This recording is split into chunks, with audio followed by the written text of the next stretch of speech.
Salve, salve! Muito boa tarde a todos que estão com a gente aqui. O Ministério do Turismo, Secretaria Especial da Cultura, Governo do Estado de São Paulo, por meio da Secretaria de Cultura e Economia Criativa, Pardieiro Cultural, Instituto Vladimir Herzog e Sesc São Paulo apresentam o primeiro DH Fest, Festival de Cultura em Direitos Humanos, que está aí por meio da arte, né, dos filmes, das performances musicais e dos debates, discutindo questões, refletindo sobre questões ligadas aos direitos humanos. Esse festival que tem curadoria assinada por Leandro Pardi na parte da música e Francisco César Filho na parte de cinema. Os debates são curados pelo Instituto Vladimir Herzog e também pelo Sesc São Paulo.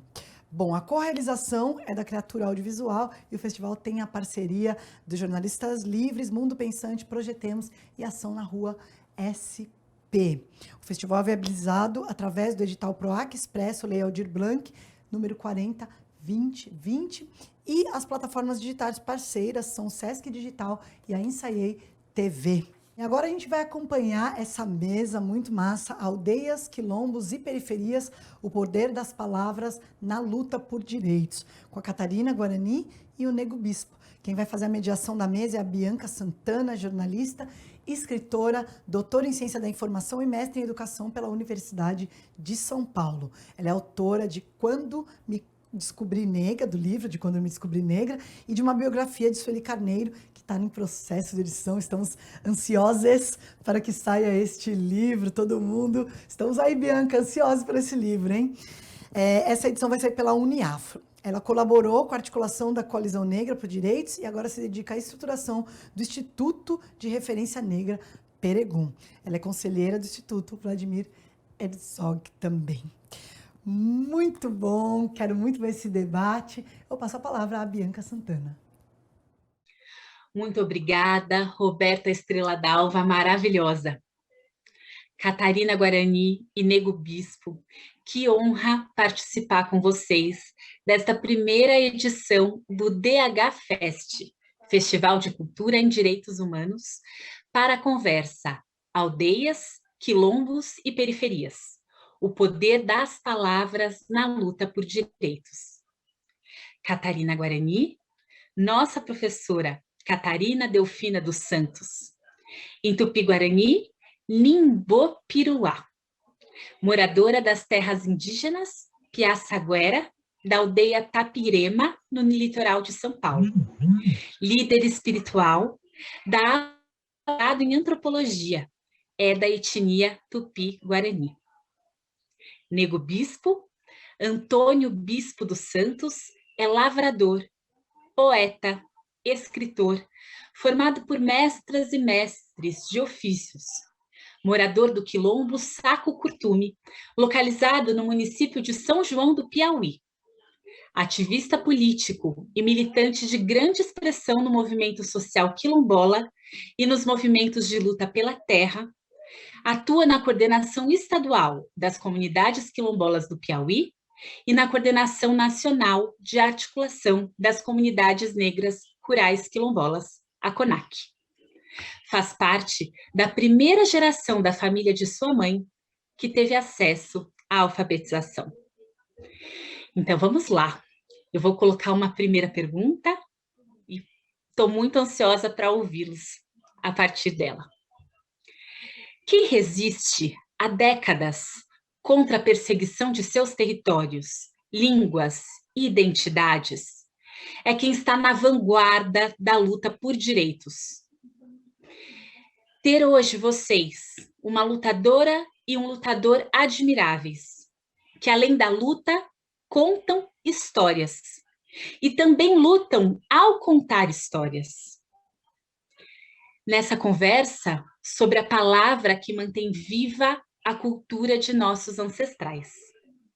Catarina, como as tradições orais e as linguagens escritas podem ser instrumentos para a defesa da vida?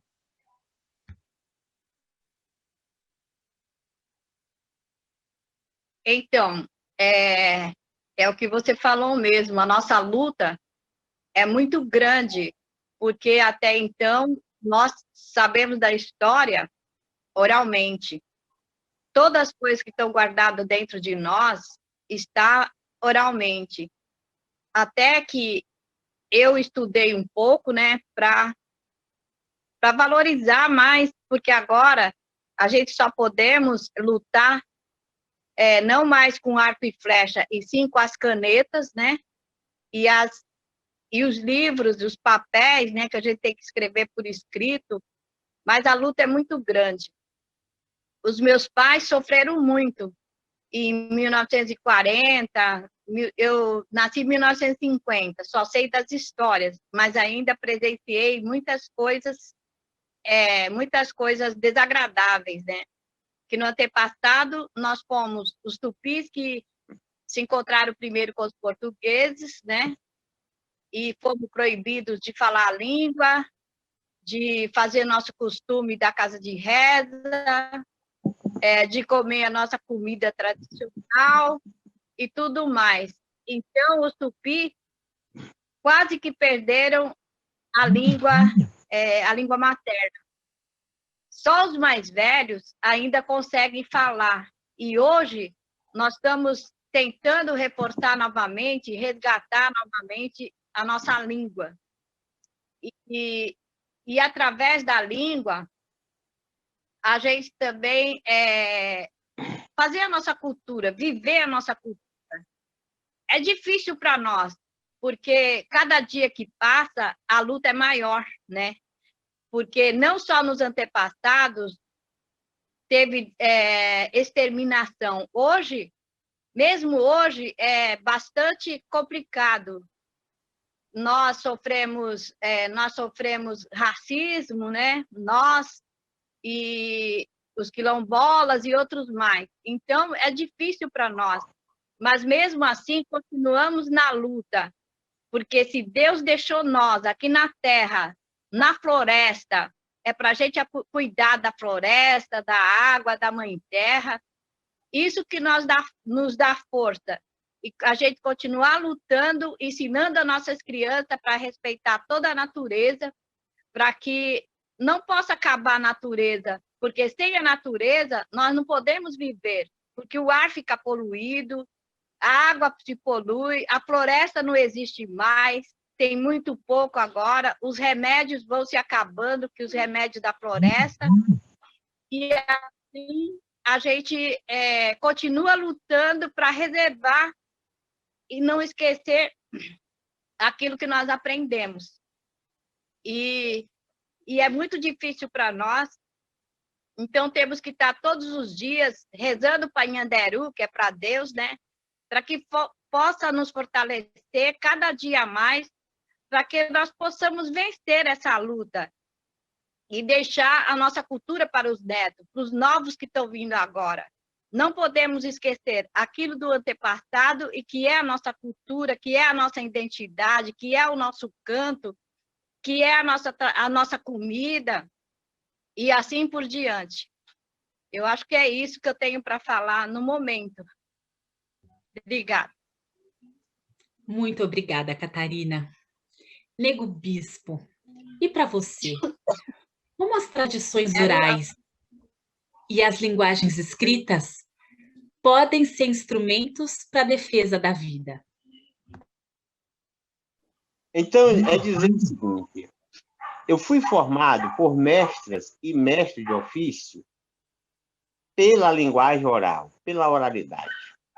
Mas também fui para a escola pela linguagem escrita, para aprender a escrita, para nos defender dos ataques colonialistas.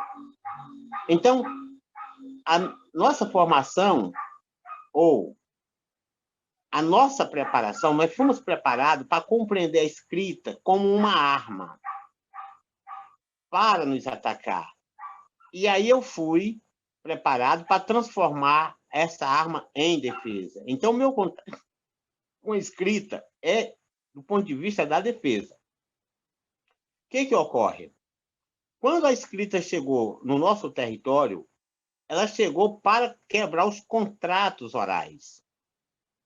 E como nós não entendíamos da escrita, os contratos orais eram substituídos pelos contratos escritos, e aí a gente perdia quase tudo. Então, eu fui para a escola para aprender a traduzir a escrita para a oralidade e compreender os contratos escritos. Eu faço isso até hoje.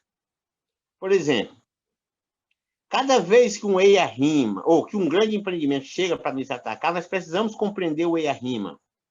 Nós precisamos compreender o estado dos estudos que eles fazem. Nós precisamos compreender o arcabouço jurídico que vem nesses contratos para nos atacar.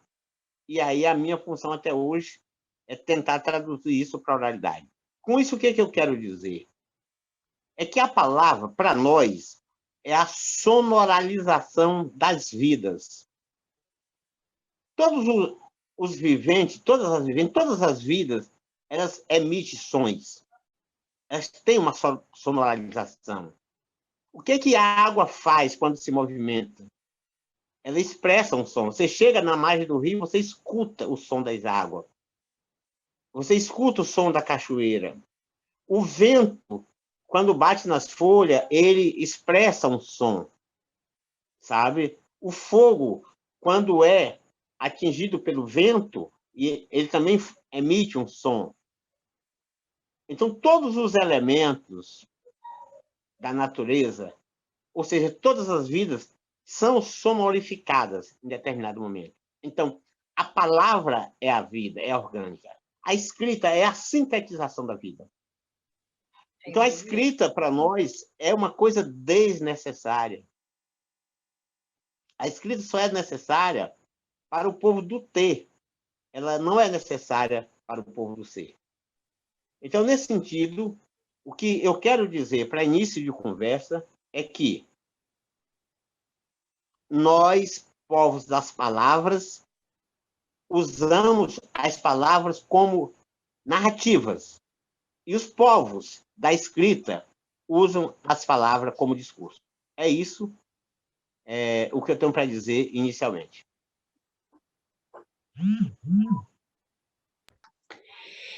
Essa imagem de nós usarmos as palavras como narrativa, em vez de quem usa a palavra como discurso, é poderosa. Pode falar um pouco mais sobre isso, por favor, Nego Bispo? Então, eu atuei no movimento sindical, atuei nos partidos políticos, nas associações. Então, eu participei sempre, né, de uma diversidade enorme, sabe, de ações. E o que eu vi no movimento sindical, no movimento político, nas igrejas, que é tudo muito parecido? Essa disputa enorme entre a oratória e a escrita, no entanto, um privilégio para a escrita, uma priorização para a escrita. Por exemplo, os evangélicos são intransigentes com relação à Bíblia. Eles, olha, a Bíblia é toda poderosa, a Bíblia é tudo isso, está escrito, está escrito. Mas eles não se contentam com o que está escrito. Eles discursam o que está escrito. Outro dia, uma pessoa me ligou e disse assim, olha, eu posso ler um capítulo da Bíblia para você? Eu falei, eu sei ler. Não, mas eu quero ler um capítulo da Bíblia para você. Moço, eu sei ler. Por que você tem que ler para mim? Então, é isso. O povo da escrita, ele não se contenta. A escrita não dá conta. Aí eles discursam. Eles discursam a partir de teorias, a partir de ideias. Nós não discursamos, nós narramos a vida. Todas as nossas falas é sobre um fato real. É sobre uma situação real. É sobre as vidas. Nós falamos das águas, dos ventos, do fogo, da terra. Nós falamos das almas, dos espíritos. Nós falamos dos pássaros, dos frutos. Então, uma roda de conversa nossa é conversando sobre a vida. Tanto atual como na ancestralidade. Já o povo da escrita, não. É engraçado, no movimento sindical eu via, às vezes você passava, sabe, 2, 3 horas discutindo se botava uma vírgula ou se tirava uma vírgula de uma frase. Outra coisa, você discutia um tempo todo se aquela frase ficava ou não ficava naquele texto. E aí você fazia um congresso de 3, 4 dias e concluía com os anais do Congresso, um texto. E aí, ponto.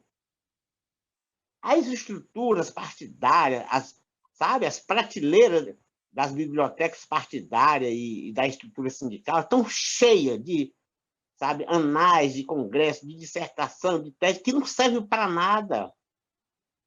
Porque o discurso é desconectado da vida. A pessoa discursiva, ela fica buscando, um vocabulário que arranque aplausos, que arranque palmas e tal. Nós, da palavra, não. Eu, quando falo, eu me contento com o semblante das pessoas. Eu sei se a minha fala está vibrando ou não pelo semblante. Sabe? Eu não preciso das palmas. Porque as palmas, na grande maioria, são falsas, mal batidas, sabe? E as palmas que é só fazendo de conta. Então, é isso. A palavra não. A palavra vibra e as pessoas se movimentam, você vê, elas não se contentam, às vezes ela fala. Então, é isso. A palavra é a nossa mais importante defesa própria. A palavra é uma defesa própria, orgânica, viva. Repetindo, a sonoralização da vida. É a vida em forma de som. E a escrita é a sintetização da vida, é a transformação do ser no ser. A vida é o discurso do inatingível, muitas vezes, enfim. É a contemplação dos incapazes. É isso. O discurso é a contemplação dos incapazes. É isso. E ainda assim, você atua, ainda hoje, no presente, em instituições que, além do uso da palavra como narrativa e vida, também usam essa palavra escrita e esse discurso como instrumento de luta. Eu estou errada, Nego Bispo?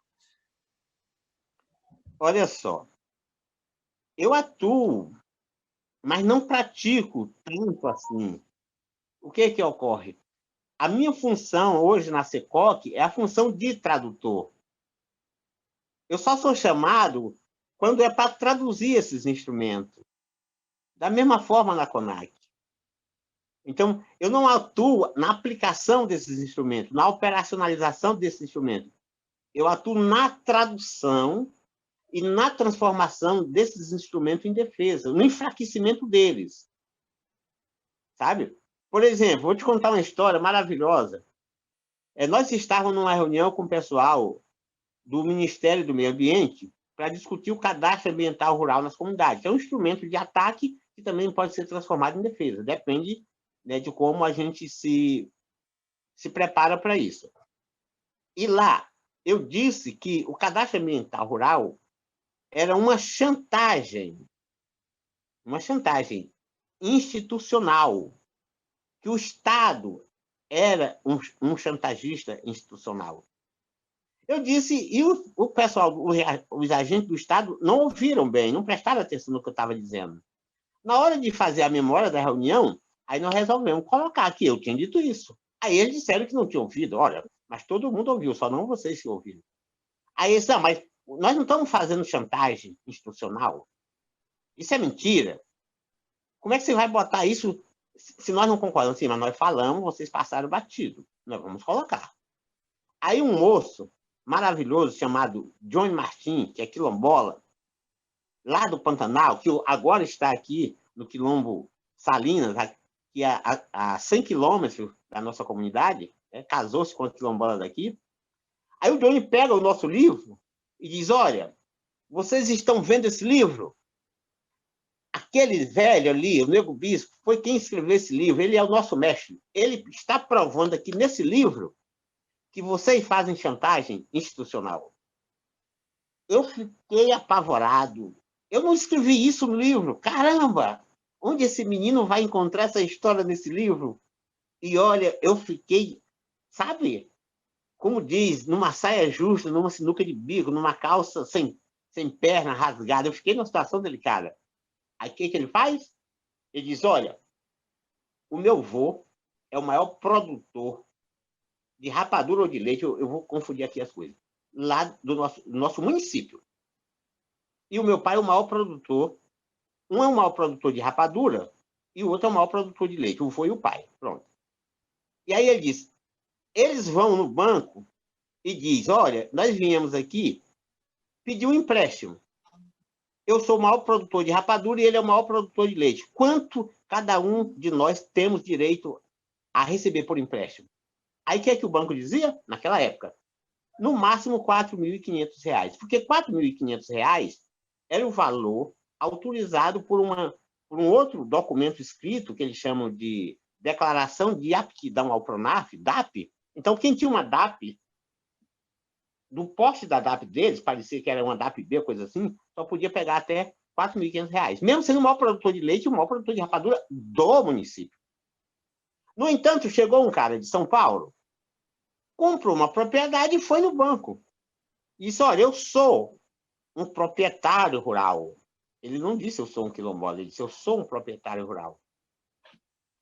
Tenho uma propriedade agora e quero pegar o empréstimo. O banco perguntou, você é lavrador? Ele disse, não, mas quero ser. Não sou agricultor, mas quero ser agricultor. Até quanto eu posso pegar? O banco disse, até R$ 25.000. Então, o que é que o Johnny Martins disse para o povo? Olha, tá vendo?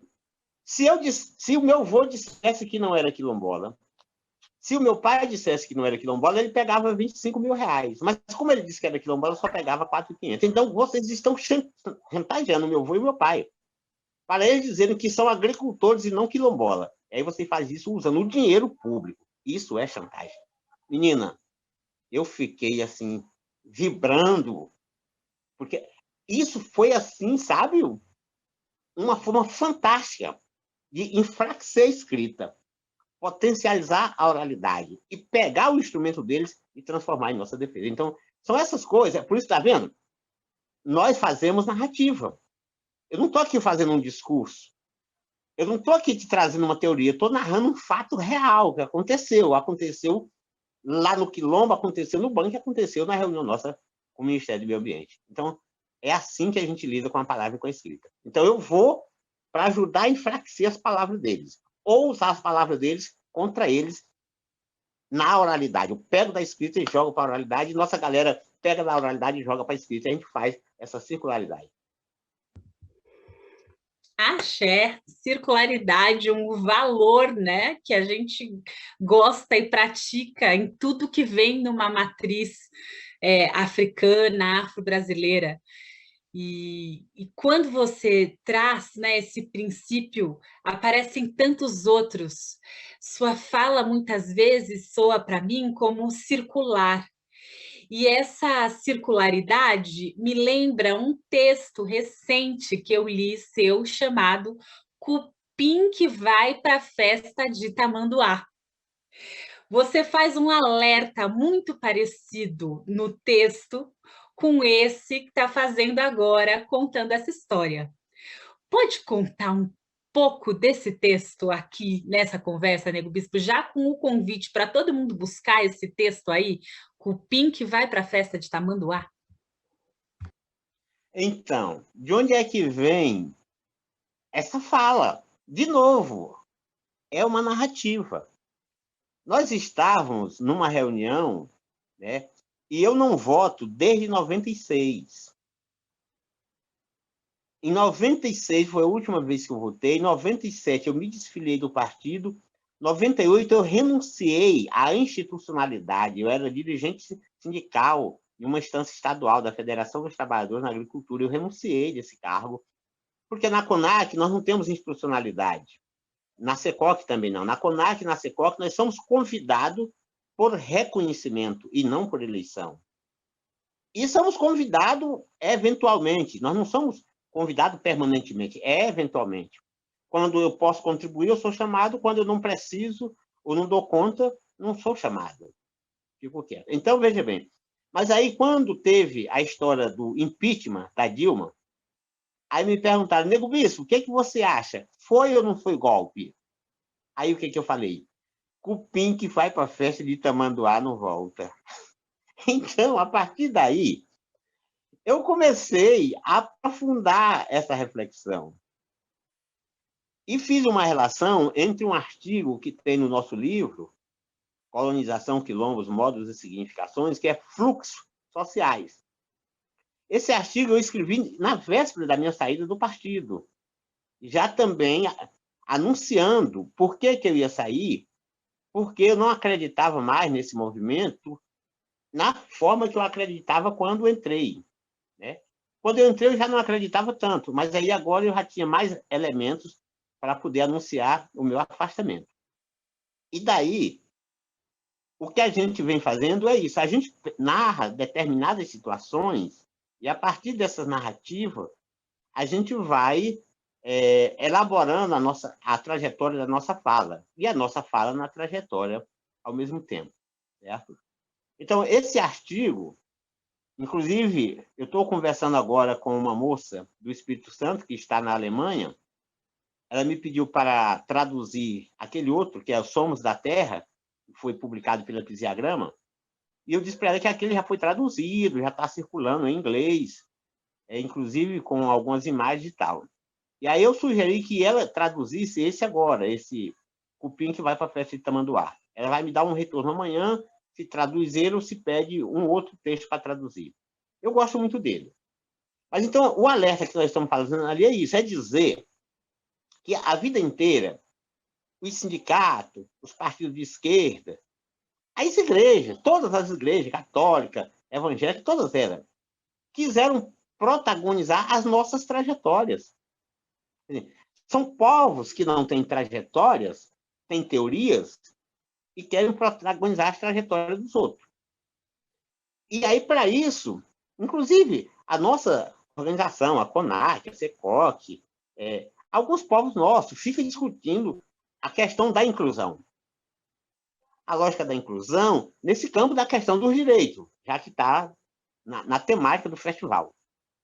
E aí eu fui questionando, né? No nosso livro tem um capítulo que é chamado de Guerra das Denominações. Então, o que é que nós aprendemos com as nossas mais velhas e os nossos mais velhos?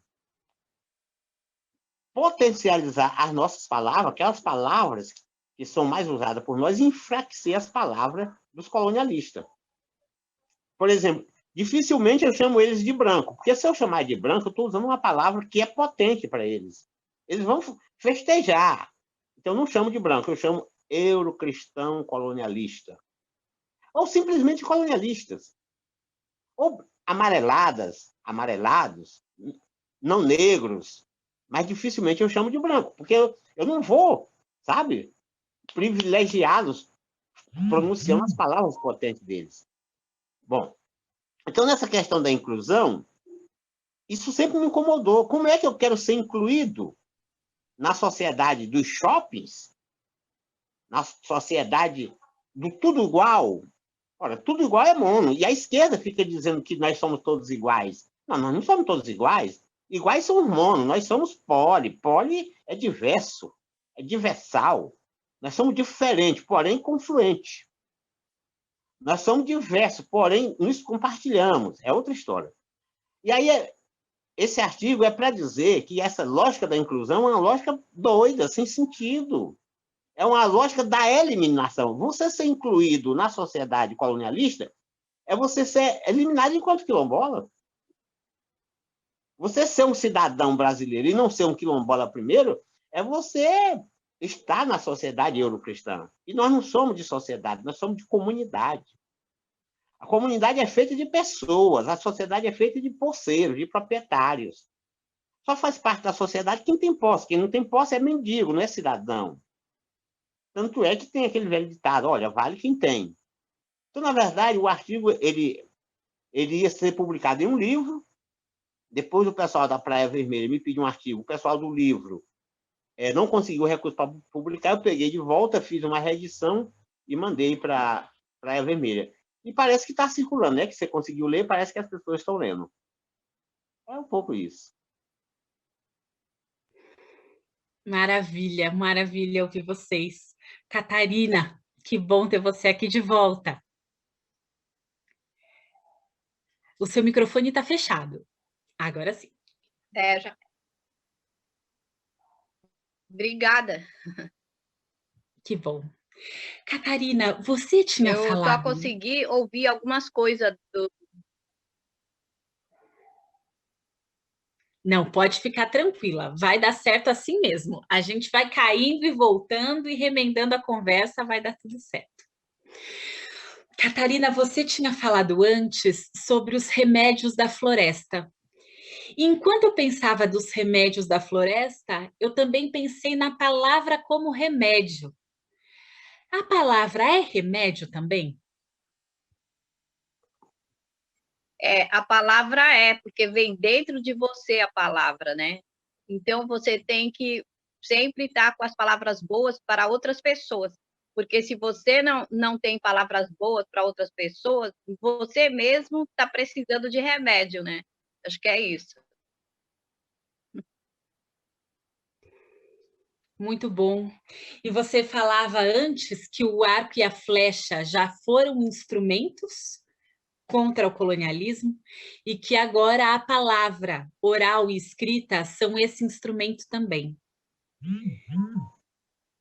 E como é usar a língua portuguesa, que é a língua do colonizador, como instrumento contrário ao colonialismo, Catarina? Então, nós, como disse o bispo, né, é que nós vivemos em comunidade. Então, quando nós vivemos em comunidade, sempre há uma união, né? E a palavra portuguesa, ela se torna mais difícil para os indígenas. Mesmo eu que já fui na faculdade, para mim é complicado ainda. Tem coisas que ainda não sei definir o que é, né? Mas através de tudo, para nós, é espiritualidade. Então, a gente pede para que Nhaderu dê força para a gente entender. Quando eu disse que não é mais flecha, não tem mais flecha, que antes atacavam com as flechas, com arco e flecha, lança e tudo mais. Hoje, se for preciso, a gente usa ainda, mas não para atacar ninguém, que hoje aprendemos que atacando as pessoas não leva a nada. Então, o Nhaderu não gosta dessas coisas. Quando eu falo Nhaderu, é Deus, né? Ele não gosta desse tipo de coisa. Então, a gente tem que usar as flechas apenas representando. Se precisar usar, a gente usa, claro, né? Mas eu digo hoje que tem a Constituição, tem os artigos, tudo isso. Então, a gente tem que estudar o português para a gente entender um pouco do artigo, que sempre, quando a gente vai numa discussão, falar com a CESAI, com a FUNAI e tudo mais, então a gente tem que usar os artigos que nós temos hoje que nos defende, né? Apesar que nenhum artigo, nenhuma Constituição, ela é válida, que nem sempre são usadas para nós, né? Mas, mesmo assim, a gente tem que escrever uma carta, escrever alguma coisa para o governador ou para o vereador, qualquer coisa assim, né? Para que a gente possa estar lutando com as flechas, com as nossas flechas, e também com a Constituição, com a palavra, né? Com a escrita, no caso. Então, por isso que nós indígenas temos que aprender isso. Mas só que nós indígenas não valorizamos muito a escrita, porque não foi deixado para nós, apenas oral. E é difícil para um indígena chegar até a faculdade, fazer mestrado, doutorado, e mesmo assim a gente ainda acaba não entendendo muito. Então, a gente tem que estar sempre pesquisando, tentando compreender o que é, para a gente poder lutar com a flecha, com a espiritualidade e também com a oralidade e também com a escrita. E a gente, estudando um pouco, e aí a gente vai brigar em cima dos artigos da Constituição e tudo mais, para a gente poder, às vezes, conseguir, por exemplo, a demarcação da terra, uma saúde melhor, e coisa assim, que antes nós não vivíamos, nós não precisávamos disso, nós éramos da mata, nós cuidávamos da mata, nós cuidávamos dos remédios. E hoje até ainda falo, eu tenho 70 anos, né? Mas ainda digo que se ninguém fosse me buscar onde eu estava, eu era mais feliz, porque hoje, apesar de ter outras coisas, a gente tem que ir no mercado e tem que fazer as compras e tudo mais, tem que usar roupa, né? Tudo mais. Então fica complicado para a gente. Mas assim a gente vai entendendo que a gente tem que fazer essas coisas, usar como celular agora, né? Que não sei nem mexer muito com o celular, a minha neta que está me ajudando aqui. Então, tudo isso é complicado para nós. Mas hoje nós temos que também lidar com a tecnologia, né? Para a gente poder se defender. Então, é isso. Eu acho que isso, toda a tecnologia, todas as coisas escritas, a Constituição e mais como é que fala, as leis que tem que aprender para que a gente possa lutar a favor nossa, né? Como eu disse, da demarcação das terras, para deixarem as árvores, não cortando muitas árvores, não poluindo muito o mar, apesar que já está tudo poluído, né? E nós, mesmo que eu quisesse voltar antigamente, por exemplo, comer só peixe, caça e tudo mais, não tem como fazer isso, porque hoje o meio ambiente não deixa a gente fazer isso, nenhuma madeira a gente pode estar cortando mais, né? Então, tudo isso, para nós fazer nossas casas agora, a gente tem que comprar, e para comprar nós temos que ter dinheiro. Então, é isso que eu digo, que se fosse antigamente eu era mais feliz, porque minha alimentação viria da mata, viria do mar, né? E seria muito mais saudável do que você está indo comprar no mercado carne que já era de não sei quanto tempo, que fica no frigorífico e tudo mais. Eu acho que é isso. E eu sinto, às vezes, um pouco triste, porque hoje, para isso, nós precisamos ter o dinheiro para isso. E os indígenas é complicado, é difícil ele ganhar dinheiro, né? Então, às vezes, até as pessoas falam que os indígenas, a maioria dos indígenas são mendigos.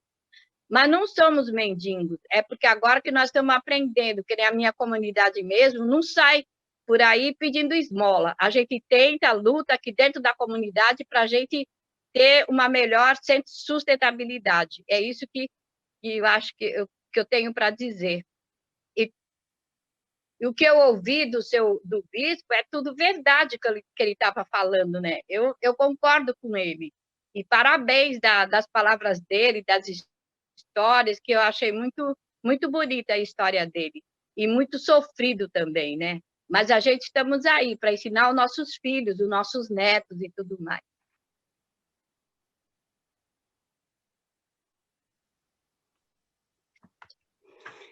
Nego Bispo, fica à vontade para colocar o que você quiser.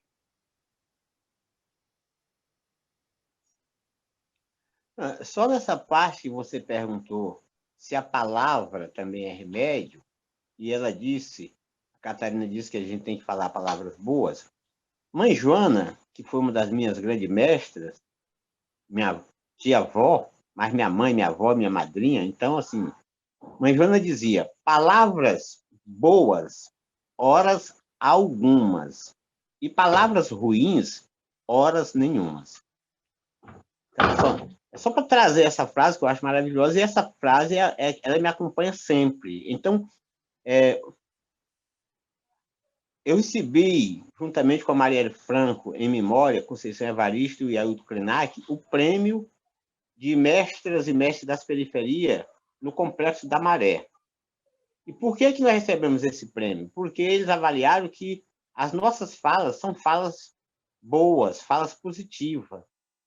Então, eu não falo coisas ruins. Outro dia, eu estava também numa live e um moço perguntou assim, Nego Bispo, a sua fala, a tonalidade da sua fala é muito poética. Eu até falei para ele, não, a sua audição é que é poética. Sim. Então, ou até mais importante do que quem fala, é quem escuta a fala, quem compreende, quem se sensibiliza com ela. Então, a fala não é uma coisa só minha. Ela é uma coisa que, se ela vibra no seu corpo e se vibra no meu, ela também é sua. Sabe? Assim, eu estou falando naquela hora, mas você já falou aquela mesma palavra, ou presencialmente, ou ancestralmente, mas enfim. É um pouco isso. É dizer que a palavra é tão poderosa, mas é tão poderosa, que os colonialistas tentam atacar nossas palavras, tentam não, atacam o tempo todo. Por que, por exemplo, que esse Congresso, eu digo esse Congresso porque, independentemente de mudar os códigos, mas não mudam os sobrenomes. Você pode ir lá no Congresso que os sobrenomes são, muda o representante do sobrenome, mas o sobrenome permanece. Então, o Congresso é um congresso de sobrenomes eurocristãos monoteístas. Por exemplo, então esse congresso eurocristão aprovou um projeto de lei reconhecendo todas as línguas indígenas como línguas nacionais. Quem vetou esse projeto? Quem vetou essa lei? Dilma Rousseff. Por que a Dilma Rousseff vetou essa lei? Porque o sobrenome dela é Rousseff. É um sobrenome europeu. Então, ela não tolera, não suporta a sonoralização das vidas pelas línguas indígenas. Ela não aguenta. Esse povo não aguenta a sonoralização das vidas pelas línguas africanas. Só que eles não percebem que a sonoralização é ancestral. O que ocorre? Nós, diferente dos povos indígenas, que os povos indígenas foram atacados nos seus territórios, no seu habitat natural. Então, com todos os ataques, mas eles ainda têm uma linguagem cosmológica bem original, bem originária, bem original, melhor dizendo. Nós não.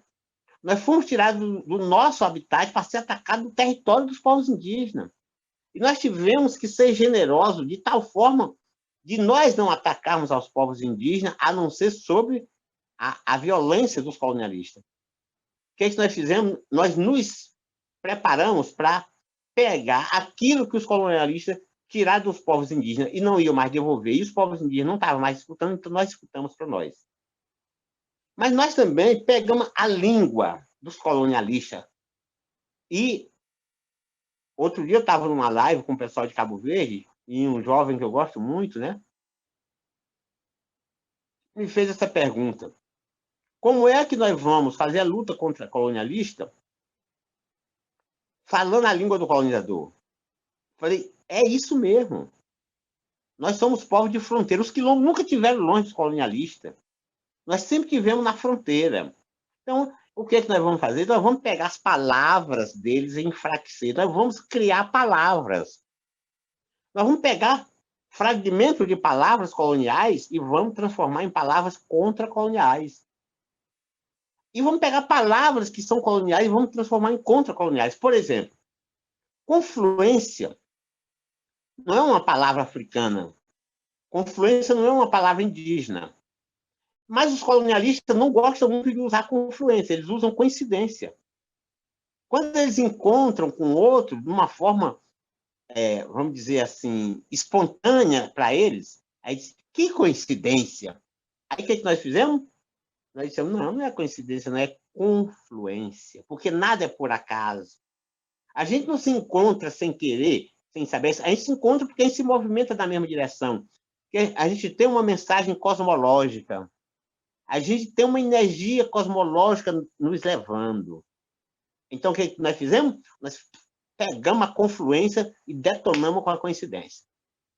E aí, eles estão todos se mexendo, sabe? Porque eles não aguentam a palavra confluência. Eles têm medo. Eles não compreenderam ainda que um rio não deixa de ser um rio porque encontra com outro rio. É diferente. Ele passa a ser um rio mais forte. Então, a gente pega essas palavras e vai usando. Aí eu digo, olha, existe o coletivo. Nós, não, existe o compartilhado. Eles ficam querendo dizer que o quilombo é um espaço coletivo. Não, o quilombo é um espaço de compartilhamento. Compartilhamento é diferente. Então é isso. A gente vai pegando as palavras e vai potencializando ao nosso favor, mas todas de forma solutiva, de formas forma de narrativa. Então, quando eu estou falando de compartilhamento, estou falando de quê? De uma ação. Eu estou falando de pegar a melhor melancia da minha roça e dar de presente para o meu vizinho de roça, para ele experimentar a melancia da minha roça. Aí ele pega da dele, assim, o meu vizinho não vai me dar uma melancia, não é porque eu não tenho uma melancia, não. É porque ele quer compartilhar, ele quer ter o prazer, ele quer que eu sinta o prazer, o sabor, o paladar da melancia da roça dele, porque são diferentes. Isso é compartilhar. Então, quando eu estou falando de compartilhamento, eu estou falando de uma situação orgânica, eu estou falando de vida. Quando eu vou falar de coletivo, de coletividade, o que é isso mesmo? O que é coletividade? Qual a resolutividade que tem na palavra coletividade? O que a coletividade contribui com a vida? Sabe? É isso. Então, a gente vai pegando. Em vez de falar coletivo, a gente fala compartilhamento, compartilhado e tal. E assim a gente vai. Em vez de falar inclusão, a gente fala confluência. Confluência, inclusão não, confluência. E assim vai. Então é isso. As palavras são historicamente. Ora, se a palavra não fosse tão importante, nós não tínhamos até hoje mantido, sabe, todas as nossas expressões orgânicas de vida, mesmo ela sendo atacada todos os dias pela escrita, os instrumentos bélicos, e, enfim, é isso.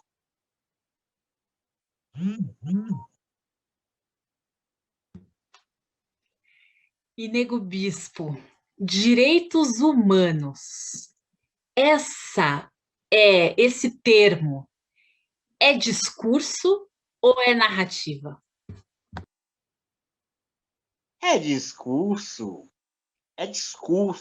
é uma aberração, é um aviltamento.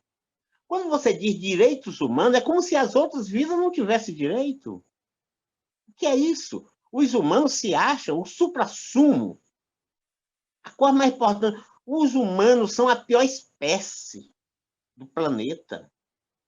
Os humanos são a doença do mundo. Nenhuma outra vida,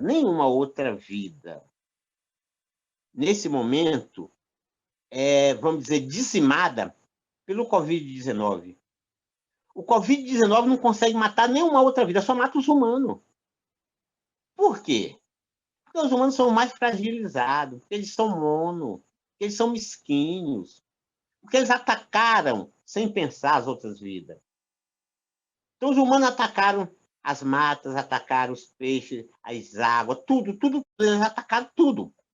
Aí agora, como dizia a mãe Joana, a vasilha de dar é a mesma de receber. Quem graça faz, graça merece.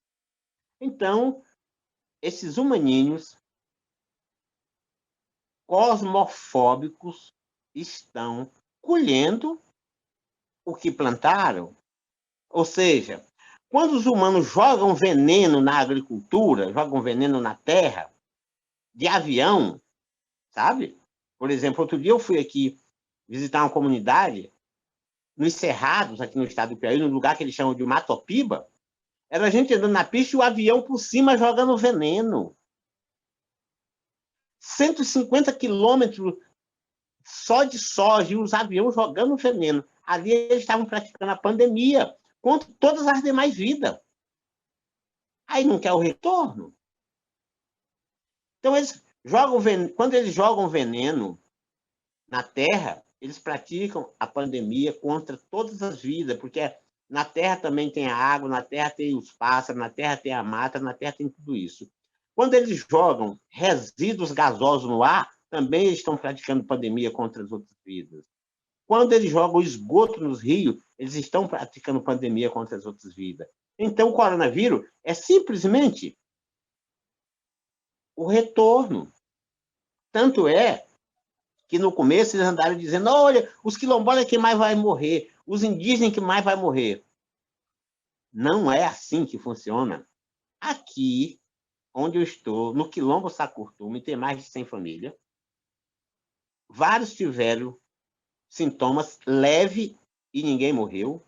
Aqui tem um Quilombo Lagoas, que tem mais de 1.500 famílias. Eu estou num lugar que tem vários quilombos. É um grande território quilombola. E as mortes são as mínimas possíveis. Porque nós temos uma relação cosmológica.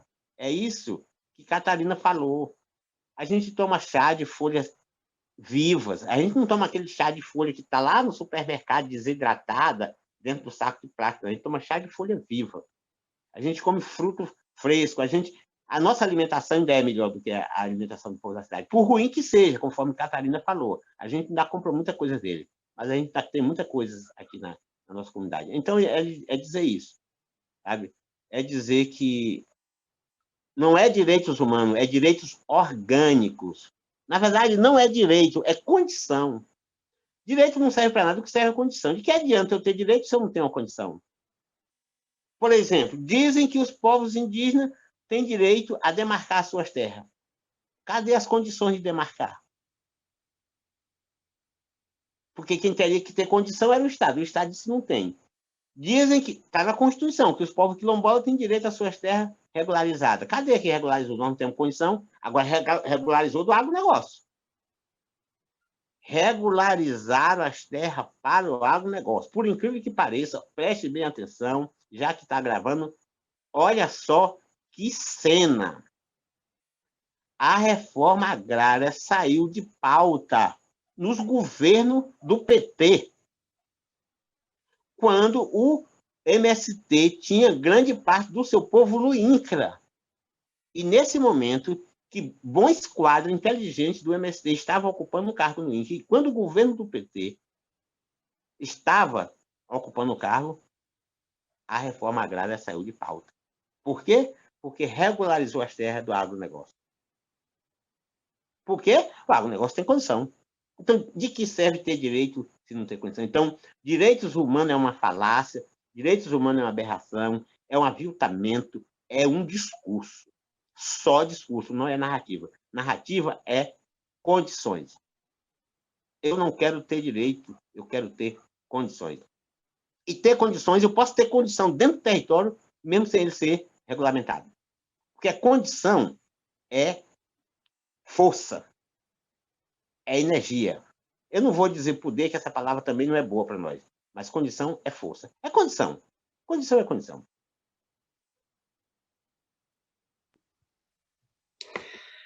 Catarina, eu queria te ouvir também sobre direitos humanos.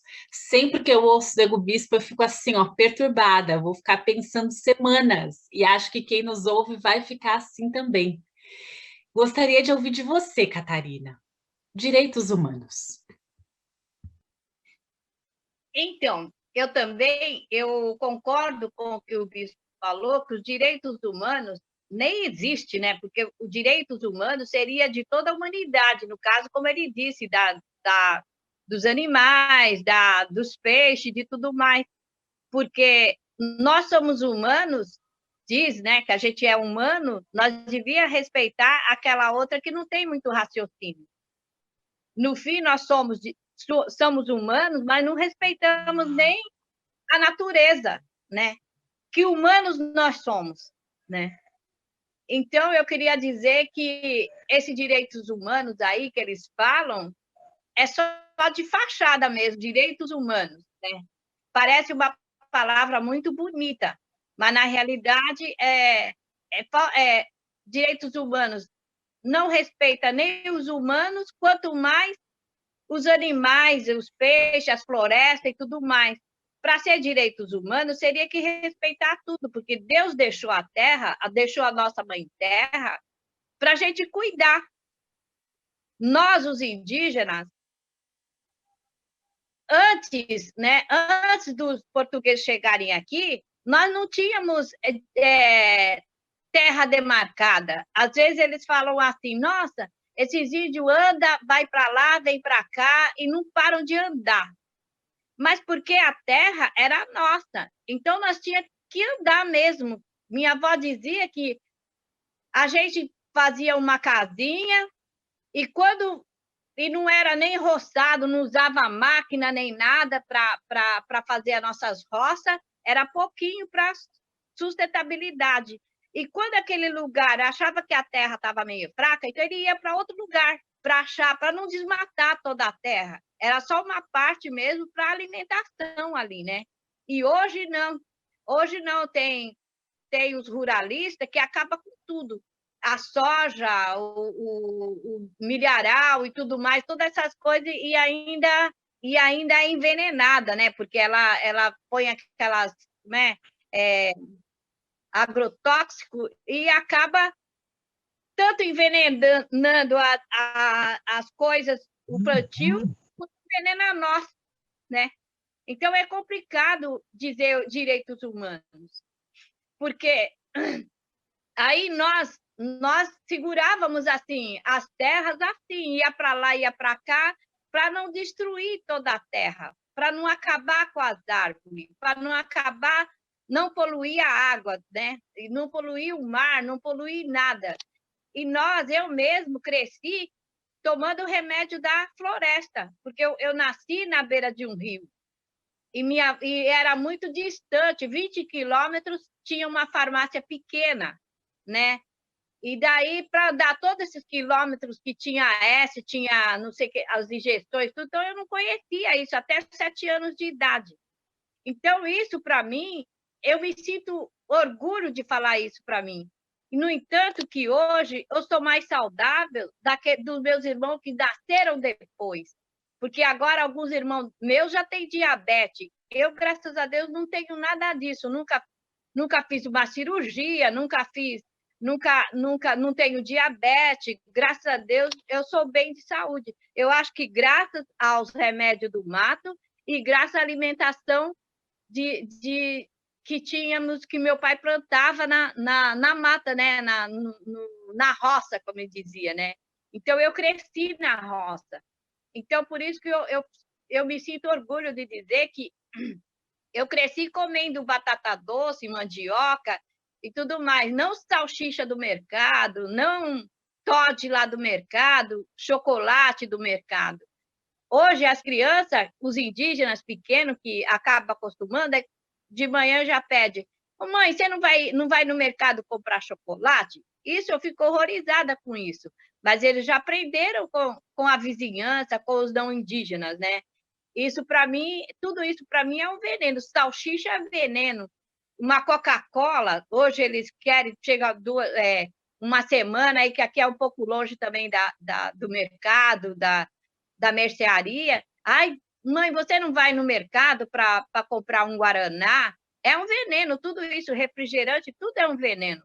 Então, eu quero dizer que direitos humanos é só na palavra, direitos humanos, porque direito todos nós temos, toda a floresta tem direito, e tudo que Deus deixou na nossa mãe terra para sobreviver em cima da nossa mãe terra, tem que ter o direito, né, deles, porque a árvore ele vive, porque enquanto ela estiver verdinha, ela está viva. E quando você corta a árvore, ela fica toda seca. Por quê? Matou a árvore. Ou matou uma planta, que você arranca uma planta, ela fica toda seca.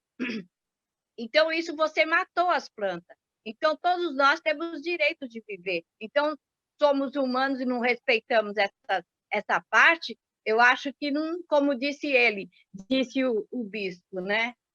E que veio essa pandemia de Covid. Tudo isso é o retorno daquilo que nós humanos, né, fizemos na Terra. É isso. Graças a Deus, aqui na minha aldeia, ninguém teve essa Covid. Me prenderam aqui na aldeia, que eu sou mais velha, né? Me prenderam para não sair mais, mas eu acho bom porque, graças a Deus, nem os menores, nem ninguém teve Covid aqui. Aí eu fiz um xarope forte, mesmo não sabendo se ia servir para o Covid ou não, eu fiz um xarope forte de ervas e todo mundo foi tomando. Agora, não sei se é por isso que não pegaram o Covid ou já fortaleceu mesmo o pulmão, o corpo e tudo mais. Então, nós temos que pedir muito perdão para Deus, porque essas coisas vêm para nos castigar, no caso das coisas que a gente faz na Terra. Aliás, Deus não castiga ninguém, mas nós mesmos é que fazemos aquilo que não devia para a gente receber essa cobrança hoje, né? E eu acho que é isso mesmo. Bem, o seu bispo falou da Covid, que tudo é Covid, então, né? E é verdade, porque a água poluíram, a mata não existe mais muitas coisas aqui para a gente pegar, frutos e tudo mais. Então, essa Covid aí, os meus avós já falavam que viria uma doença que ia acontecer, ia matar quase todo mundo, que era para a gente se cuidar. Então, já previa isso, os pajés já previam isso. E aqueles pajés que morreram, aqui não, mas lá para o Amazonas, por outro lado, até morreu uns amigos meus, que era o Paiacã, mais como é que chama outro? Eu conheci vários, né? Foi da época que eu trabalhava com o pessoal na liderança e eu andava com o Ailton Krenak, fazendo as visitas nas aldeias, e eu conheci todas essas pessoas. Por que eles se foram? Certamente eles fizeram coisas muito erradas e acabaram pegando Covid e morreram. Eu acho assim, né? Espero que não, né? É a minha versão contra de outras pessoas, mas é assim que eu penso, sabe? Eu tenho um irmão aqui que tem 86 anos e ele não tomou a vacina, não quis tomar vacina e disse que não ia tomar e não tomou. E tá aí, tá firme, forte aí, ó. Tá bem. Então, é isso que eu falo. Todo Covid é toda a humanidade. Então, o Covid é a humanidade. Ele está trazendo troco para a humanidade, né? Para aquelas pessoas que merecem, né? Ou então dizem, às vezes, os pajés dizem... Oi? Às vezes, o pajé diz que tem os inocentes paga por aqueles que fizeram mal para alguém. Os inocentes acabam pagando, né? Mas eu não sei, dizem que a gente vem na Terra já para cumprir alguma coisa que o antepassado deixou. Pode ser também, né? Mas, graças a Deus, eu estou bem, sem Covid. Espero que vocês também não. Como o seu bispo falou, parece que ele está bem forte aí. Espero que não chegue lá também nos quilombolas, né? Para a gente encerrar essa conversa no primeiro Festival de Cultura em Direitos Humanos, o que vocês dizem para que a gente não fique só no discurso, para que de fato tenhamos condição?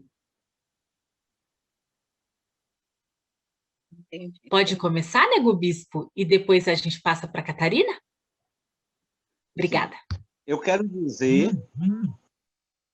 para a geração neta que aproveite esse momento dos não isolamento, né? Isolamento para um povo, mas para outros não. Aproveite esse momento, sabe, de reedição das vidas e visitem a sua geração avó. Conversem muito com a sua geração avó, porque um povo que bota a geração avó no asilo e a geração neta na creche é um povo desconectado. É um povo sem condição. Porque uma das maiores condições é a sabedoria, é o conhecimento. E a sabedoria só acontece se ela for de geração para geração. E pela própria estrutura das nossas trajetórias, como é que isso acontece? A geração vó passando, compartilhando as informações com a geração neta, a geração neta compartilhando o seu vigor, a sua alegria com a geração vó, e a geração mãe dando suporte para tudo isso. Então, essa é uma fala. E a outra é dizer que ser contra-colonialista não é matar os colonialistas, é não se incluir entre eles. Ou seja, ser contra-colonialista é ser do quilombo visitar os terreiros, é ser dos terreiros visitar as favelas, ser da favela visitar as aldeias, ser das aldeias e visitar os quilombos. É fazer essa circularidade, essa confluência. Quilombo, favela, terreiro e aldeia, a ordem não é obrigada a ser essa. Mas no dia que confluirmos quilombo, favela, terreiro e aldeia, os colonialistas, a colônia vai se desmoronar. Viva, viva, porque todas as vidas importam.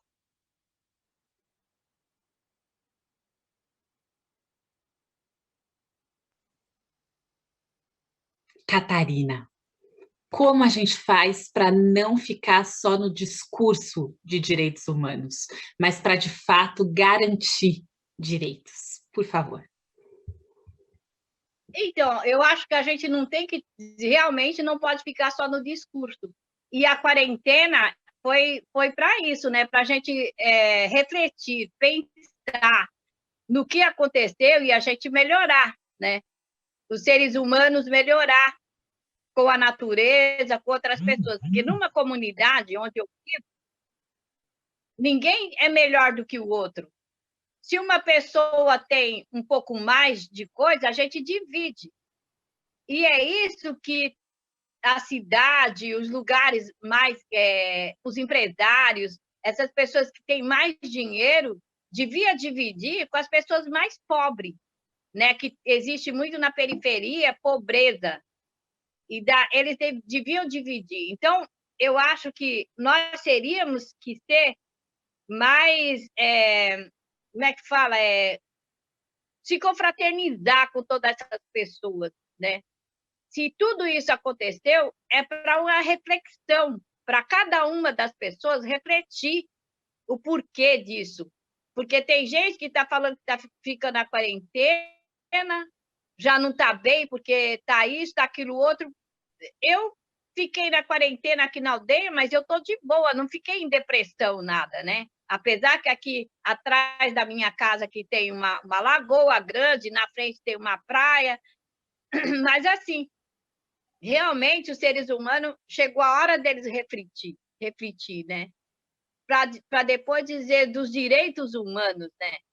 Para que a gente possa refletir espiritualmente, porque nesse momento o que está faltando mesmo é a espiritualidade.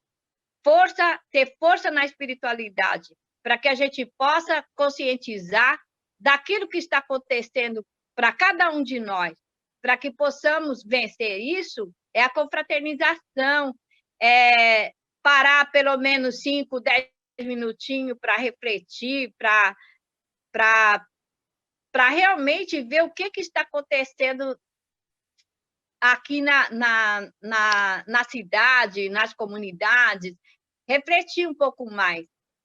Eu, por exemplo, na aldeia, nós sempre vamos ter uma casa de reza, vamos rezar e vamos pedir, não só para nós, porque daí, se eu fosse pedir só para mim, ou só para o meu povo, isso já seria, eu seria egoísta, né?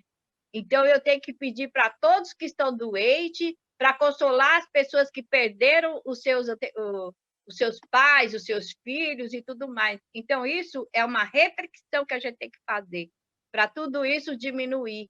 Porque daqui para frente, se a gente não fizer isso, as coisas tendem a piorar e não melhorar. É isso que eu tenho para dizer para vocês, para todos aqueles que estão me ouvindo, né? E é isso que eu sempre faço. Chega de tarde, eu faço a minha reflexão, peço por todos que tenham uma consciência, que peça para Deus para orientar o que tem que fazer, né? Para que essa mortalidade para, né, de acontecer. A vacina chegou, por quê? É por causa da ciência, mas se não tivesse Deus trabalhando junto com o cientista, ele não teria conseguido fazer a vacina, né? Então, isso a gente tem que refletir isso também. É isso que eu tenho para dizer para todo mundo. No mundo inteiro, no caso, né? Muito obrigada, Catarina. Muito obrigada, Nego Bispo. Tenho certeza de que todo mundo que nos acompanhou sai daqui fervilhando, se sentindo bastante provocado a buscar as confluências tão necessárias. Obrigada também a quem nos acompanhou aqui hoje nessa conversa, a toda a equipe da produção. Que o festival tenha vida longa e que outras conversas como essa venham. Muito obrigada.